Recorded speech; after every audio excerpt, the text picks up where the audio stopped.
The voice of the people. News Talk 710, KNUS Denver. One of us is wrong here. The other is Peter Boyles on News Talk 710, KNUS. Boy, don't I wish that were true. Good morning, everyone. It's a Monday. Back to work, September 28, 2020.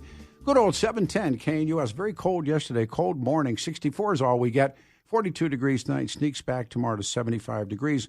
On the website, yesterday was the MC1 Honor Run, and it was way cold. We just talked to Deputy Sheriff Mark Miller, and there's a lot of pictures are up on the website, 710knus.com, from Rocky Mountain Harley-Davidson, the ride itself, everything that happened. It's up, 710knus.com, and a column I wrote.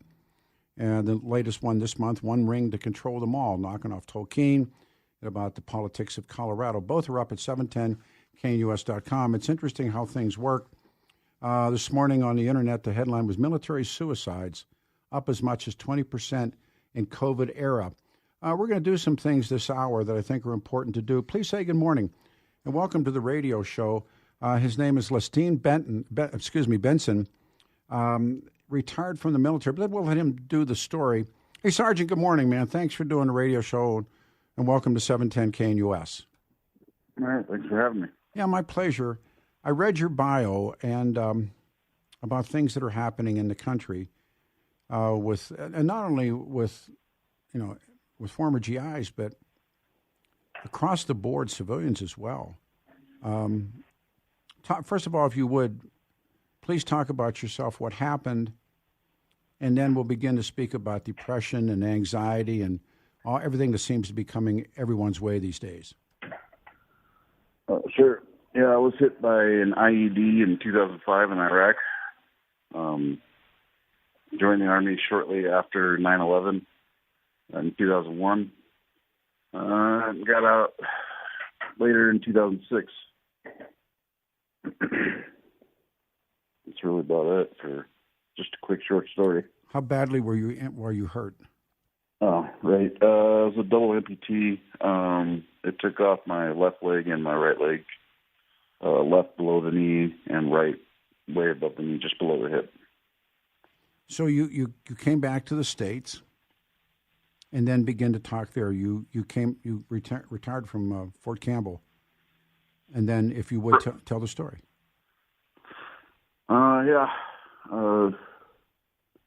Came back to Walter Reed, or got to Walter Reed, and started doing some rehabilitating and recuperating healing.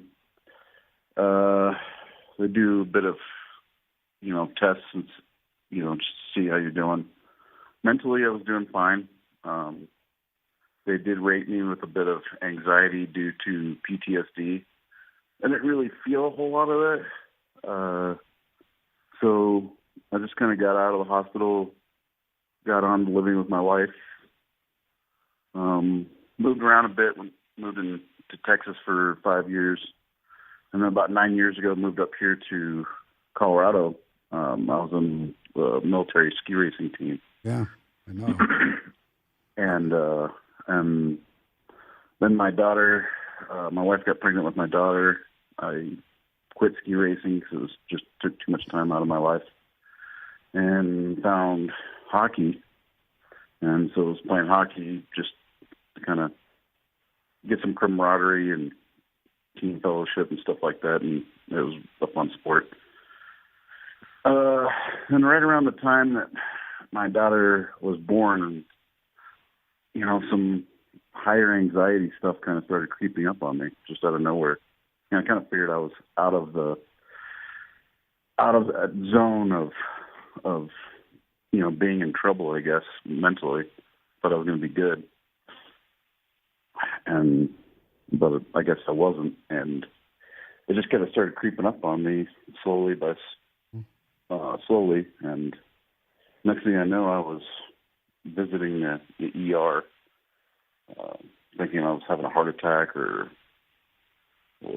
whatever, and I would get to the ER, and they would tell me, "No, all your vitals are fine. You're good to go." In fact, my vitals were showing up better than they ever had before, with blood pressure and blood sugars and all that other stuff.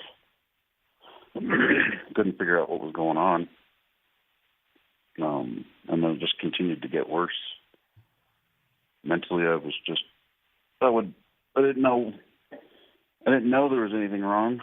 It's hard to say, couldn't figure out if it was mental or physical. And then eventually people just kept telling me over and over again, you're just kind of, it's in your head kind of thing. And so one day I asked Infinite Hero for some help. I heard somebody speak saying that pretty much had all the problems, same issues I had, that there was something wrong with them, but every time they went to the doctors, nothing was wrong.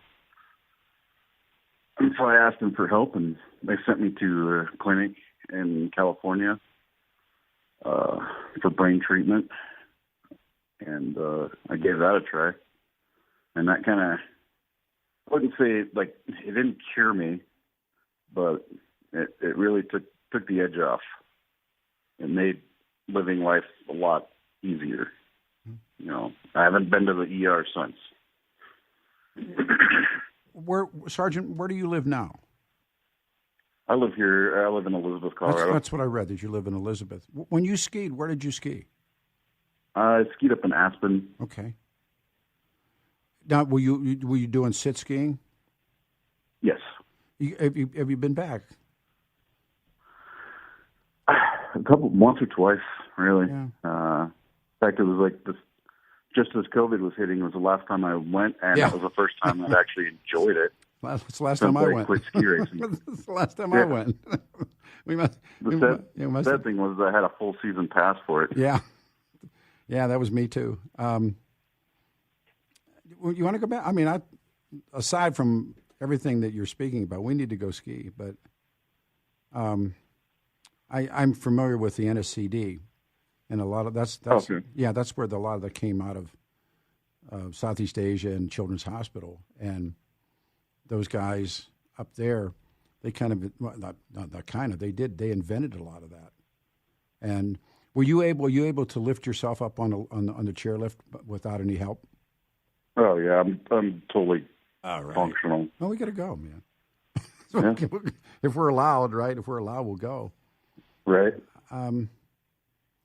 I've heard people tell me that skiing has allowed them to have freedom again. Do you call it murder ball, the game you play? No. That's quad rugby. Okay.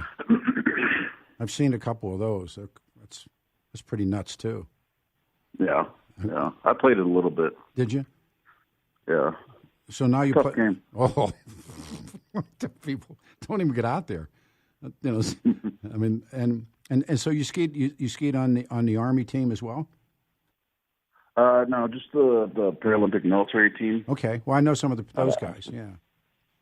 Yeah. They'll chase you off the mountain too. You just, try that. Yeah. There's some wild skiers out there. Oh, we have a ski race every year, a fundraiser every year that I try to ski in, but you go up against one of those guys, just forget it. They're that good. They're that good.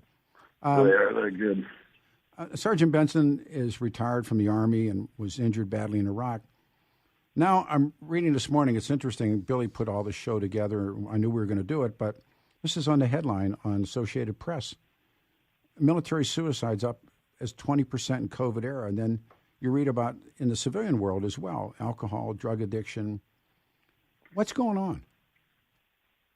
I think we're just in a very high stress time right now. The problem is people fear what they don't know, and unfortunately, we don't seem to know anything. So it's just high anxiety regardless of who you are, what you've done, and some of us are already battling anxiety, and that doesn't make it any easier. Mm-hmm. I know I've been pretty stressed out throughout this whole thing. I was going to ask you, you skied you and I probably had the same last ski day when the governor shut down skiing, and the guy that I ski with, Gary DeFranz, we were walking across the street, and we said to the guy who runs the mountain, "Hey, we'll see you tomorrow." And he said, "No, you won't." And I thought it was a joke. And then I found out that, no, seriously, I did. I thought it was a joke. And then they shut down the mountain. And I don't think they're even sure what they're going to do this year. So, all those things that were so important to, certainly to you, certainly to me, a lot of people, that freedom of getting out and running the hill, I don't know it's going to be there anymore. Or at least I don't know what it's going to be like when everything opens in November. What do you think? I am good. No, you say. I'm just going to say that I'm always hopeful. Yeah, me and you. When you slipped in, I call it slipping in a depression. When people that don't know what depression is, how do you describe it? Honestly, it really is a lot like what you just read about. I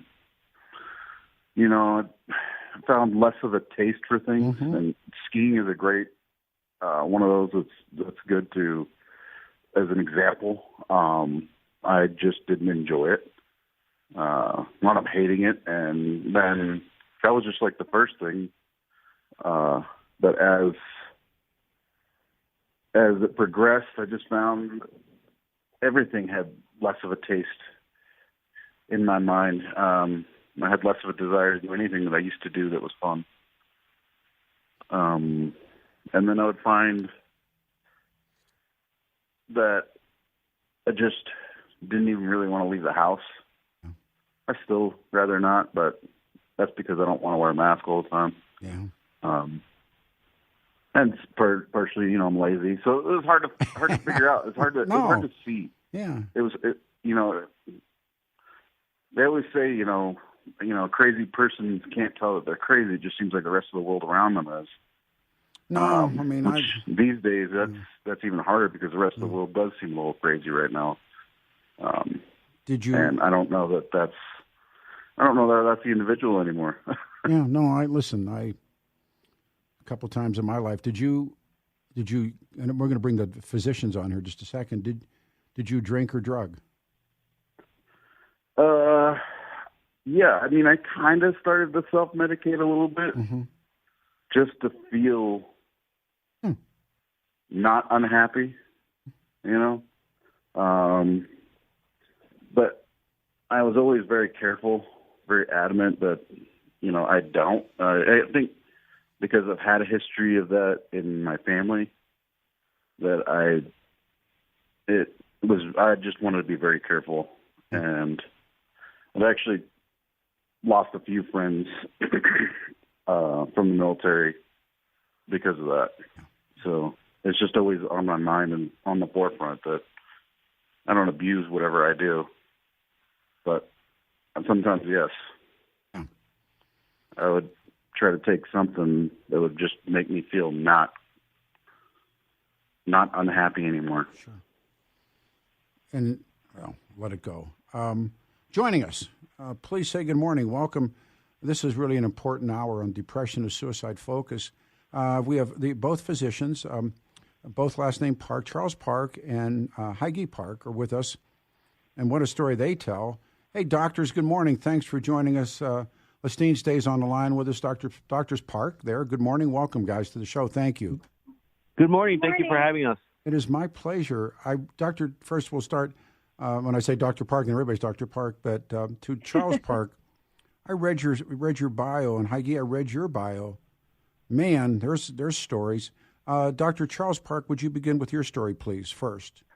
Absolutely. So I am I'm board certified in general psychiatry as well as addiction psychiatry, and it sounds like the gentleman that you have as a caller is a veteran, and that's somebody that's a group of people I worked with actually in the earlier part of my career while I worked at the Denver VA, and currently we have our own practice, but we actually service active duty personnel right now currently as well.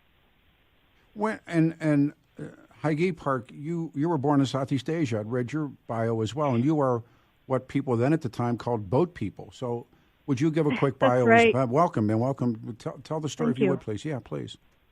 Yeah, so I am a child of the 70s, and my family and I, we left Vietnam at the end of the Vietnam War in these tiny fishing boats. I think our boat was about 6 to 8 times over capacity. And all our families were dispersed. So I lost my entire maternal side of the family when their fishing boat toppled over. Honestly, I have to say that I've been very blessed that our family, which includes my nuclear family as well as my grandmother and my paternal aunt, all made it in one shot, and we spent a year in a refugee camp in Malaysia. And so for me, coming to America and being able to build a life and become a physician, particularly a mental health physician, to help our vets, because I am so thankful for the opportunity to live in a country of democracy and freedoms. I mean, I can't get my arms around the stories. They're so powerful, and everything that happens. And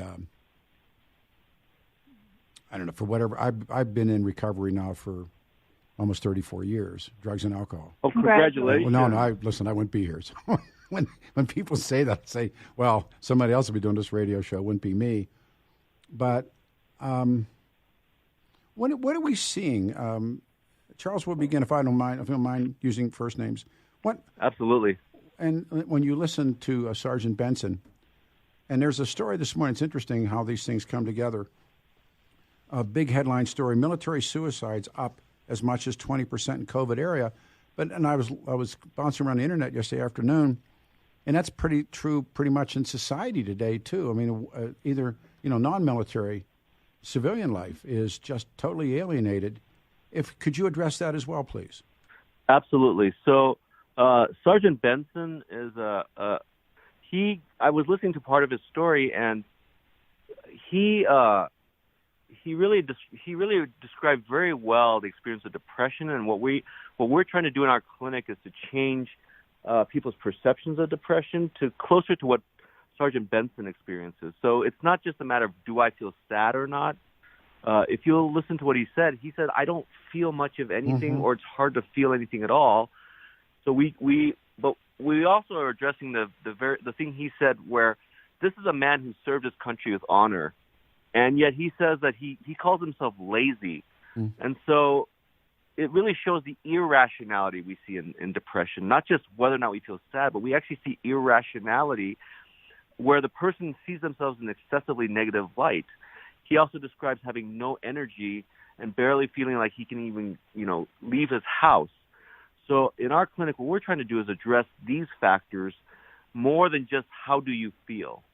We're trying to see, can we improve the irrationality so that your experience, or how you see yourself, or your cognitive functioning and how you see yourself is closer to reality. This is a man who served his country with honor.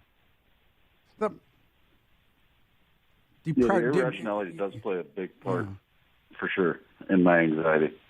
Like, absolutely, little things may be wrong with me, maybe. But I blow them way out of proportion to the point it doesn't make any sense whatsoever. Sergeant, it's Peter. Do you remember the first morning you were in depression? No. Okay. I think it was a slow process. Yeah, but there was one morning that you knew, that you realized, I shouldn't say that. I speak for myself. There was one morning, and I always call it the day the music stopped. Maybe the morning that it dawned on you. Yeah. Yeah, I get that. Yeah. It just, to Doctor's Park, that was part of me, was like, where's the music? Exactly. So when you both say, like, where's the music, or how come I don't feel any joy, or what Sergeant Benson said, it was also like, sometimes I drink a little bit just to try to feel something. That's talking about anhedonia, basically, the feeling like I can't experience any joy or pleasure. Mm-hmm. Like, many of my patients will say, I'm not depressed. I get up and I go to work, and I come home and I get up and I go to work. But that's all they do, because they feel no joy, but they want to still take care of their family. So again, what we're trying to do is improve the energy, we're trying to prove the irrationality of thinking that they're terrible people when really their families love them. And the most extreme form of irrationality would be, my family would be better off without me. There you so go. We're trying to show, no, that's not what your family is saying. So our treatments are designed to actually improve those irrational thought processes. And what Sergeant Benson was saying was that there are times when he overreacts. Well, when we think about what PTSD, it's an interesting disease of context where those overreactions might have saved his life in war, but it's when he returns to the States and those memories and those reactions are still alive, and it doesn't make sense in the context anymore. So that's the thing we try to work on and improve in our clinic as well, too. One thing I've noticed is that it doesn't surface always right at the beginning. It's not an issue months afterwards. It can take 10 years in my case before they kind of manifest into an issue. Exactly. And then when we talk about what's going on with COVID right now, your story sounds very much like a gentleman I treated at the VA, where he was a very successful individual in corporate America for many years, and it wasn't until he went into retirement is when his symptoms particularly flared up. So when we talk about COVID, I talk about with my patients, studies show that one of the biggest triggers for relapse is boredom and loneliness. Well, that's pretty much what everyone's experiencing now in COVID. Right. These guys are special, you guys. Billy Thorpe did this. He put all of this together, depression, suicide, regardless. I mean, we're focusing on vets, but, you know, it's really interesting for me when I realized through people that way smarter than I'll ever be that alcoholism is a disease. Yes. And depression is a disease. It's not behavior. Absolutely. I try and say that on the shows all the time. And again, watching all of the craziness of homelessness, doctors, and how many of those guys, men and women on that street, if they were to gain sobriety, what would change? Well, and then being military, I find myself saying to myself that I should be stronger than this. Oh, no, sure, of course. I should be able to control my own feelings. How about this one? Why am I crying? Yes. Yeah, I don't get that much. Yeah, why am I crying? So here's the thing is that it's not a problem of strength. You are plenty strong enough. I mean, you served in the military. That's clear, objective data that you are strong. So there's some interesting studies that show that, like, patients with substance use disorder histories, 7 out of 10 of them had a history of depression or anxiety that preceded the substance use disorder. So how many patients were actually just trying to not experience the symptoms of depression and using these substances to do that? So it's not so much a problem of strength. There's a problem of it's a combination of genetics, basically being too efficient at processing the drugs of abuse, in combination with damage to the brain from the depression and anxiety. We're coming up on time, and what we have to do is we have to get everybody back later to do this again. But Doctor, do you believe that alcoholism is or can be predisposed, and that these kinds of things like depression and alcoholism can be genetically predisposed? Absolutely. I do too. Studies show not only can they are genetically predisposed. Thank you. Yes. Yeah. So Sergeant Benson or yourself, you had your genetics determined these illnesses, like high blood pressure and diabetes. Cancer. It has nothing to do with strength. Yeah, cancer and everything else that goes with it. I feel like I spent a lifetime reading this stuff, and you try and tell people, oh no, this is people think it's a behavior. No, it's a disease. I have a running gag that it's just a I always say I chose the wrong parents, but and I'm doing. I have relatives that are doing all these ancestry hunts, and I know about growing up and about my grandparents and stuff like that, and it's generational as hell. And well, I'd also have you consider one other thing is that your genes may not be as defective as you think. I actually say this to a lot of my patients. Okay. So, for example, if we roll our history back, let's say even 200 years, Right. before there was water treatment or anything like that, well, the only source of water was alcohol. Oh, I agree. If you try to drink stream water or river water, Get you sick. die. Yeah, the French were. So, yeah. there's some degree that the genes actually might have helped people. Just ask the Irish. Yes, exactly. If you can process the alcohol, you could live and pass on your genes, because you could drink the water. Where someone like me, where I don't do well with alcohol, my children would have died. All right, here's what we're going to do right here. We're going to lose Sergeant Benson. You and I are going to ski together. We'll get you back on the show. I'm keeping the docs. This has turned out to be really remarkable. Depression and suicide focuses.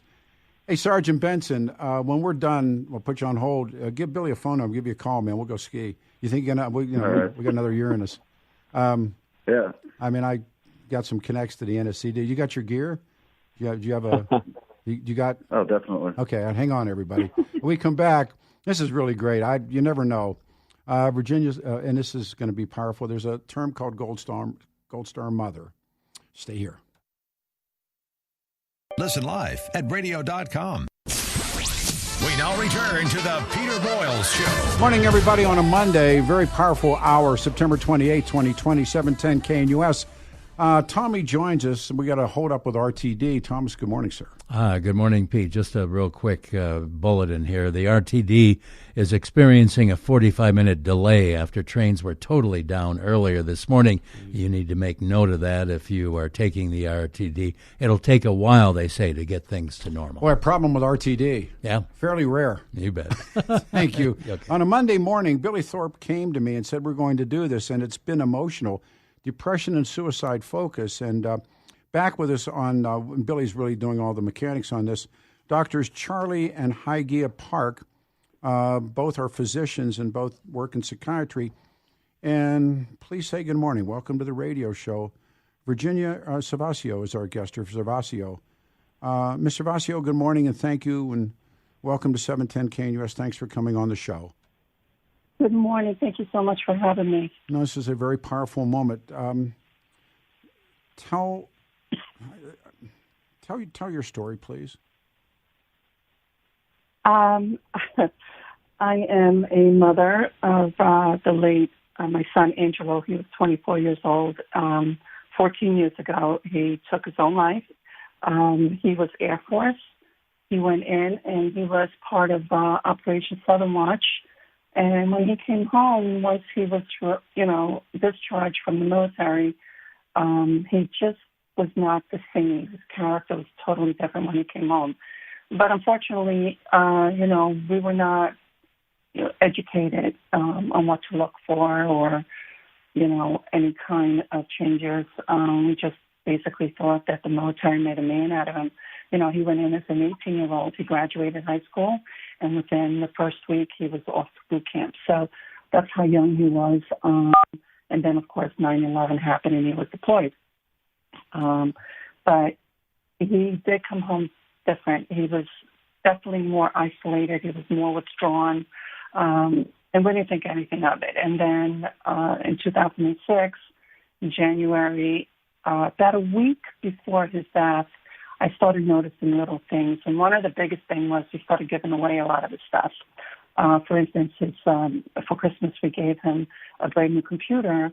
And he lived on, he had his own new apartment. And he kept the computer at our house. And I could not understand why. And he just kept telling me, my friend's coming over. He's going to help me set it up. And then he was, at that time, 14 years ago, Xbox was very, he had a lot of games and everything, and he started giving away all those things. And when I asked him about that, he says, I'm getting new ones. He always had an excuse. I noticed that he started losing weight. I also noticed that he was complaining he wasn't sleeping correct, a lot. He just could not fall asleep. He was awake all night long. And then the last few days, like 2-3 days before his death, I noticed that he started hanging around the house a little bit more than usual. Like he didn't want to leave. It's almost like he was saying his goodbyes. And then, of course, we ended up getting the notification that he had taken his life. Once he got out of the military, he became a security officer, and then he became a police officer. So he definitely had access to guns, and that was definitely his method. But we did not know, we did not see it coming. It was just literally a shock. I have 2 other boys. Angela was my oldest. And all of us, the 4 of us definitely took a little bit differently. We reacted differently. We grieved differently, which is fine. Everybody's different. But it took me about 2 months before I got off my couch. It was just, my heart just got ripped out. He definitely suffered from PTSD. He did not want to talk about what he saw, what he went through. He just refused to share anything. So I decided after a couple of months to start a nonprofit organization. At the time, we were living in Florida, so I started a suicide awareness and prevention organization in his memory, and we helped a lot of people. So I was determined that he would not just be a statistic for the 22 vets that die every single day. He became a statistic. He threw me into this club. I did not want to belong to the Suicide Survivor Club, but I was thrown in. So I educated myself. I went to conferences. I got my degree. I went to school. I got my bachelor's in sociology. So I did everything I could to educate myself in suicide awareness and prevention. And since, in the past 14 years, we have helped many. In 2014, about 6 years ago, we moved back to New York. We live on Long Island. Long Island is very, very populated with veterans of all eras. So I decided to start a nonprofit organization here where we help any veteran from any era, anywhere in the New York State, New York, the state, the city, Long Island, and we go as far as Pennsylvania, New Jersey, and so forth. I will not turn any veteran away. We are a nonprofit. We are all volunteers.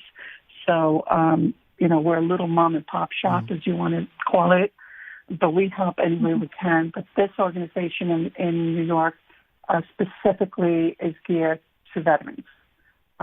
So I cannot tell you, the people I am meeting, the stories that I'm hearing, and the lives that we are saving, especially with the new ones that come out that are discharged, Afghanistan, Iraq, the Vietnam vets as well.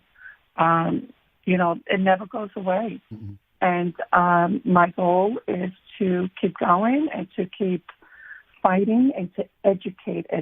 That is the key. And as long as we talk about suicide awareness, as long as we talk about mental health and get everything out there, I think the numbers will go down.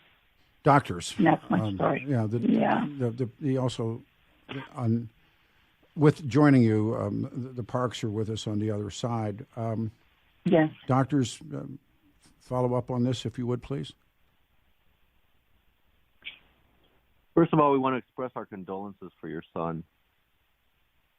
Thank you.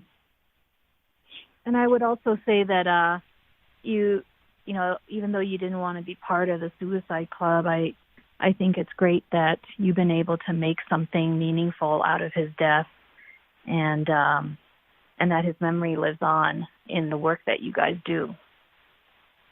Yes, when it comes to depression, we always tell our patients that this is a brain disease, and it's a very specific kind of brain disease that we see dysfunction in the way that your brain normally works. And in particular, it's a dysfunction of cognition. It's a dysfunction of thinking.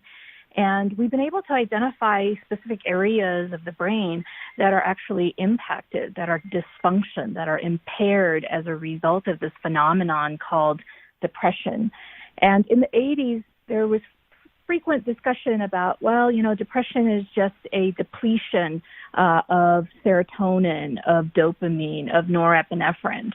And more recently, we now have a different model that encompasses this old theory of depletion of certain integral neurotransmitters to depression being a disease of prolonged stress.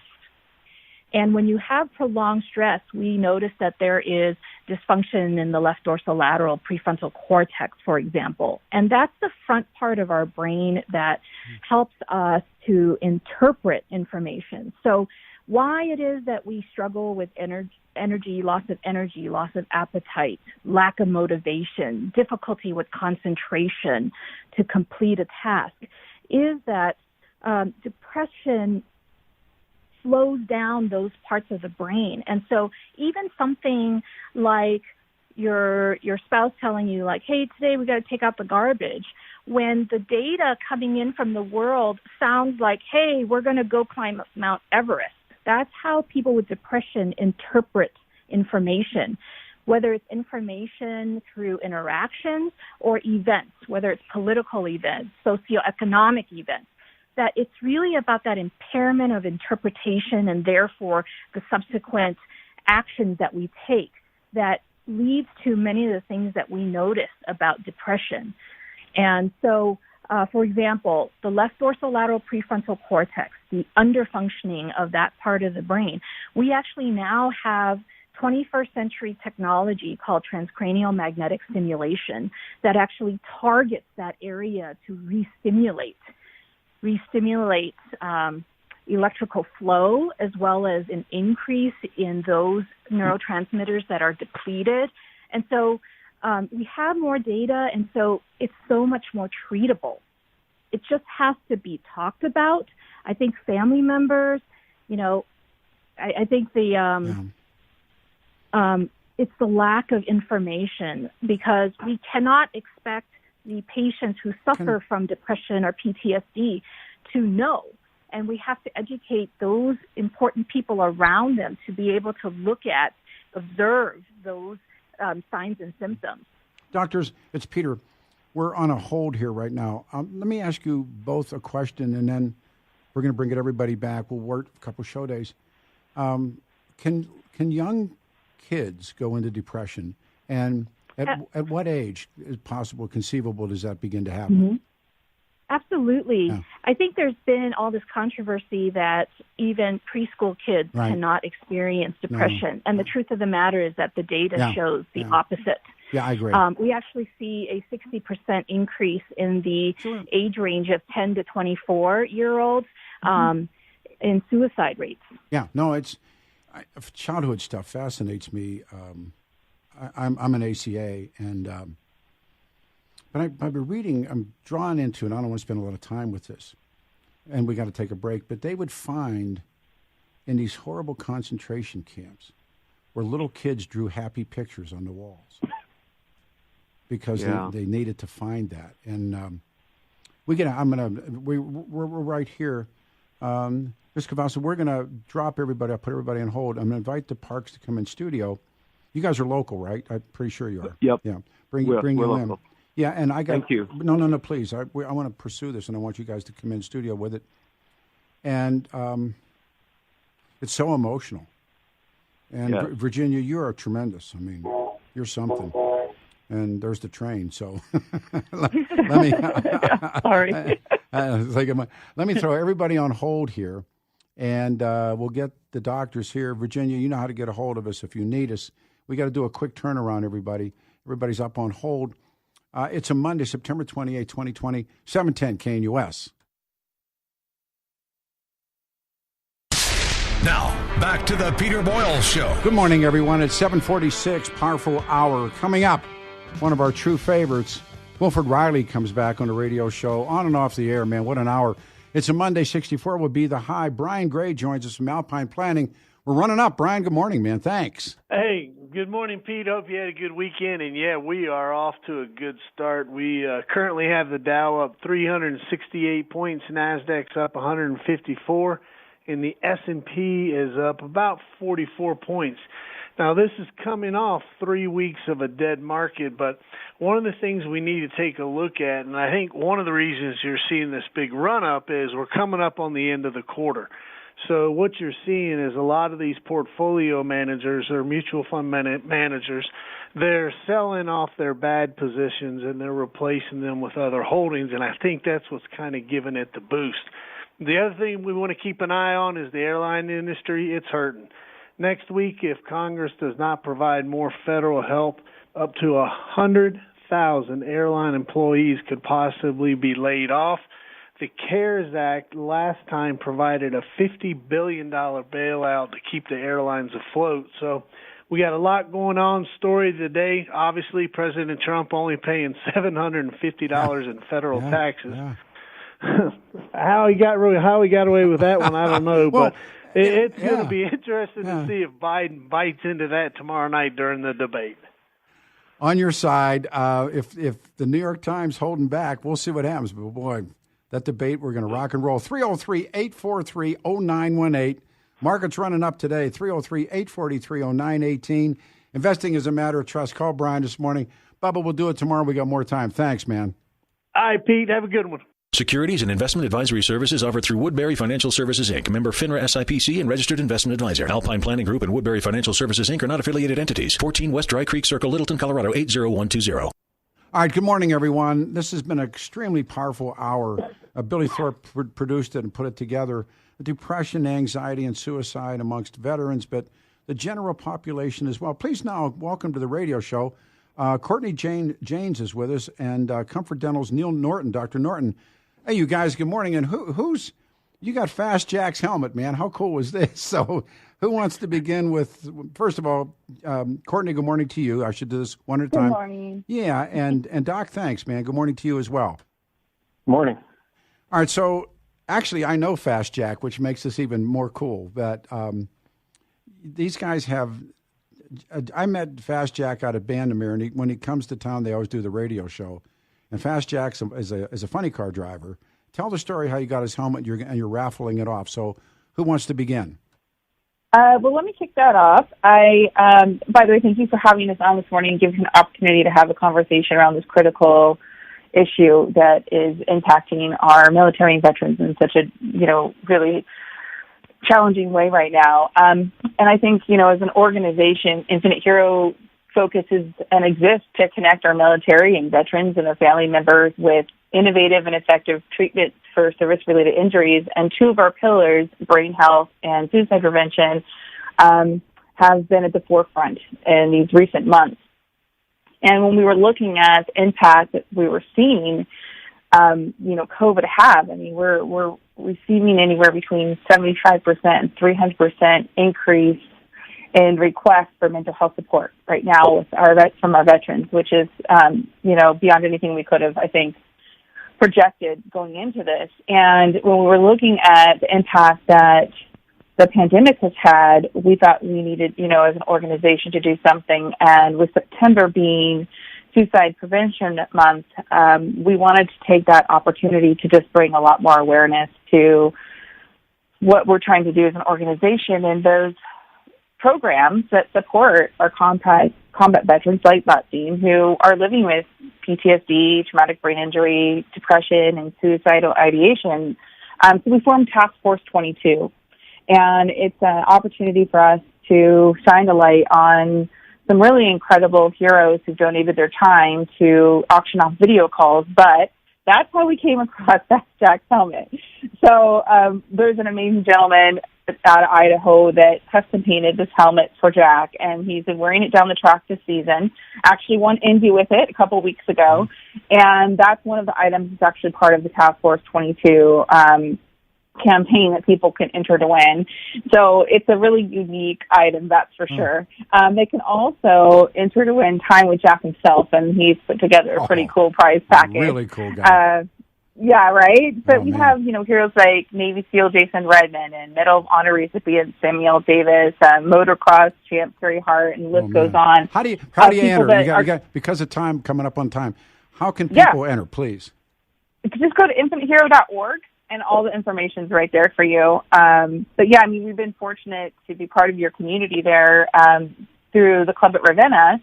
They've raised over $1.7 million for us over the course of the last 6 years in, an annual fundraising event that they hold, and that's how I had the opportunity to connect with Dr. Norton. So I'm so pleased he's on the call this morning. Here we go.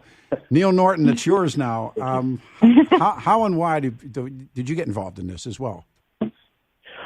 Well, last year we attended the fundraiser that Courtney was referring to at Ravenna, and we got to meet Jason and several other vets that are involved with Infinite Heroes, and we immediately decided we had to do something.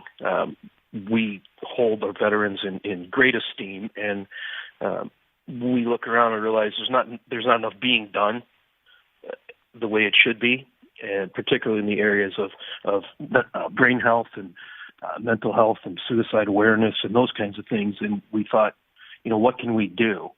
And I contacted Courtney, and she gave us a couple of options, and I thought, this is great. It really fits in with our mission, of outreach in the community, and the rest just grew from there. So we were really excited about our relationship with Infinite Heroes and can't wait to really get it going in a big way. One of the things that I'm witnessing in the last, 25 years, 30 years, is more and more awareness of alcohol addiction, drug addiction, anxiety, depression. And then when we go through this pandemic, back, if we could, to Courtney for a moment, it's in all parts of society today. It's not only with these, the returning veterans, but everyday life. I mean, you can read these stories on alcoholism, drug addiction, people taking their own lives. It's running as we speak. Your thoughts? Yeah, I mean, I agree with you. It's definitely, I think, a hard situation to try to kind of navigate given the uncertainties that COVID's presented. But when I saw the article that you were referencing earlier come out from AP, I wasn't surprised in the slightest. I mean, I know they talk a lot about, military suicides increasing as much as 20%, since the start of COVID. I have every confidence that is a correct, number, given what we're seeing. I think when COVID hit, everybody kind of tried to adjust to figure out what groups that might be impacting.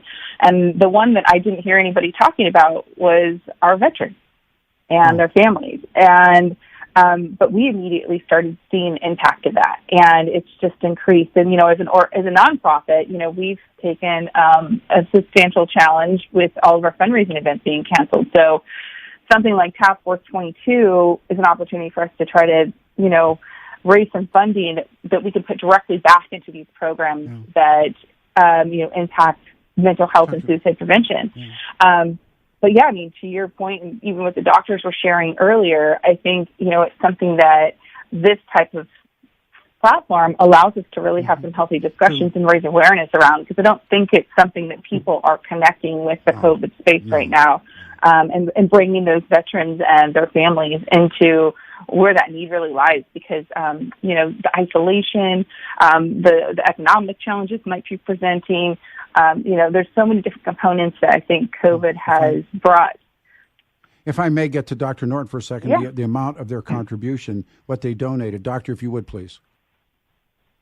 Well, currently, I believe we're pegged at $50,000 for general purposes for helping veterans, and then we're committed to doing another $30,000 annually to buy iBots, which are the amazing robotic wheelchairs for those in need. So we're excited about that. It's just something that I can't wait to see it in action.